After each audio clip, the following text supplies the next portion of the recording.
Selamat pagi, saudara-saudaraku yang dikasihi dan juga diberkati oleh Tuhan Yesus. Puji Tuhan, semalam kita bisa istirahat dan pagi ini kita bangun dengan kekuatan dan kesehatan yang baru, pemberian dari Tuhan. Saudara, disadari atau tidak, ada orang-orang yang ketika dia menjalani kehidupannya, dia masih terikat dengan apa yang pernah terjadi di masa lalunya. Apalagi di masa lalu ada pengalaman-pengalaman yang buruk yang pernah terjadi. Dan pengalaman-pengalaman buruk yang terjadi itu masih mengikat kehidupannya pada saat ini. Misalnya ada anak yang akan menghadapi ujian di sekolah. Dia begitu takut dan khawatir akan mendapat nilai jelek karena dulu dia pernah mendapat nilai yang jelek. Atau kalau ada seorang pengusaha ingin memulai sebuah pekerjaan atau usaha yang baru, tetapi dia takut karena dulu dia pernah gagal. Atau ada orang pernah terjatuh dari sepeda motor, dan ketika dia mau memulai kembali untuk naik sepeda motor, dia begitu takut jatuh lagi seperti dulu dia pernah jatuh, dan lain sebagainya.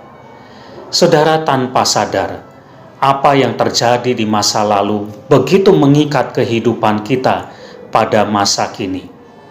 Kita menjadi takut, kita menjadi stres. Sepertinya masa lalu itu membebani kehidupan kita, menjadi trauma yang menakutkan hidup kita. Saudara, mari kita perhatikan apa yang dikatakan oleh Rasul Paulus dalam Filipi pasal 3 ayat 13 dan 14. Dia berkata demikian: Saudara-saudara, aku sendiri tidak menganggap bahwa aku telah menangkapnya, tetapi ini yang kulakukan. Aku melupakan apa yang telah di belakangku dan mengarahkan diri kepada apa yang di hadapanku, dan berlari-lari kepada tujuan untuk memperoleh hadiah, yaitu panggilan surgawi dari Allah dalam Kristus Yesus. Rasul Paulus juga punya pengalaman masa lalu yang buruk yang sempat mengikat dia, yaitu ketika dia menjadi penganiaya jemaat Tuhan. Tapi itu sudah lewat. Dia katakan, aku melupakan apa yang di belakangku dan mengarahkan diri kepada apa yang di hadapanku. Dia berhasil. Masa lalu tidak membebani lagi kehidupannya. Kenapa? Karena di sini dikatakan dia fokus ke depan. Yang sudah lalu dilupakan oleh dia.